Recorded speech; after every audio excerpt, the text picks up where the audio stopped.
నమస్తే అండి అందరికీ. నా పేరు సురేష్ నాయక్.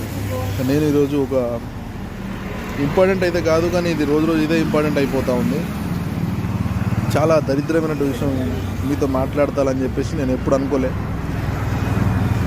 అఘోరి అని ఎవరైతే ఉన్నారో శ్రీనివాస్, లేడీ అఘోరి అని చెప్పేసి తెలంగాణ రాష్ట్రంలో సంచలనం సృష్టిస్తున్నాడు.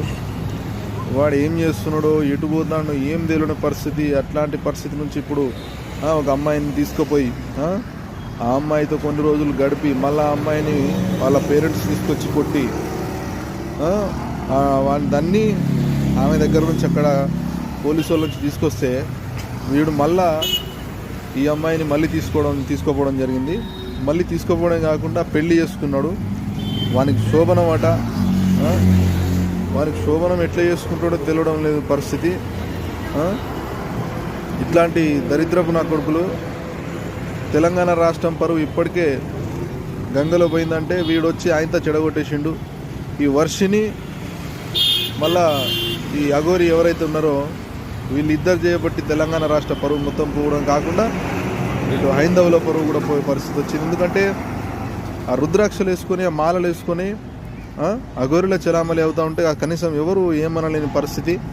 ఆ మొహానికి ఏదో పాండ్స్ పౌడర్ పూసుకొని, ఒక యాంకర్ అన్నాడు మొన్న, మొత్తం పాండ్స్ పౌడర్ వాసన వస్తుందంటే లేదు, అది చితాభస్మం అట. అది మరి ఏడు నుంచి తీసుకొచ్చింది తెలియదు చితాభస్మం. అసలు అఘోరిలో వీడికి వస్తారు ఎవరన్నా? ముందు రెండే టీవీ ఛానళ్ళు వాళ్ళని పాపులర్ చేస్తున్నారు, ఒకటి బిగ్ టీవీ, ఇంకోటి రెడ్ టీవీ. మరి వీళ్ళకి ఎందుకు అంత ఆతృత అయితే ఉందో తెలీదు ఆ అఘోరిల గురించి. ఎందుకు ఇంత ఇది ఉంది? ఆమెకి ఇంటర్వ్యూ చేయడానికి అవసరం ఏముంది? అఘోరి వచ్చి వాళ్ళకి ఇంటర్వ్యూ ఇస్తుందా? వాళ్ళు ఎవరితో మాట్లాడతారు నిజంగా? వాళ్ళు అమ్మాయిని పెళ్లి చేసుకుని ఆమెతో కాపురం చేస్తారు, మళ్ళీ కొడుకు పుడతాడు. అంటే ఈమె అంటుంది, ఈ అమ్మాయి ఏమంటుందంటే, ఎవరైతే వర్షిని అయితే ఉందో ఈమె అంటుంది, నా బంగారం బావ అని పిలుస్తుంది. దరిద్రం ఏంటంటే బావ ఏ యాంగిల్లో చెప్తావు అమ్మ అని, బావ అని ఏ యాంగిల్లో కనబడతాడు వాడు బావ అని. బావ అని పిలుస్తూ ఉంది. ఇంతటి దరిద్రమైనటువంటి సాంప్రదాయాన్ని ఇడికి తీసుకొచ్చి మొత్తం టాపిక్ మొత్తం అఘోరి వైపు మల్లెలా అయిపోయింది. మరి దీని వెనకాల ఎవరున్నారో తెలీదు. కానీ దీని మీద స్పందించినా మీరు ఏమైనా మాట్లాడాలనుకుంటే కామెంట్లో చెప్పండి ఫ్రెండ్స్.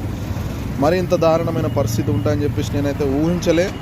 పెళ్లి చేసుకోవడం ఏంది, సంసారం చేయడం ఏంది, ఒక్కొక్కరు చీరలు గీరలను పెట్టేస్తున్నారు బహుమతులు లెక్క అంట.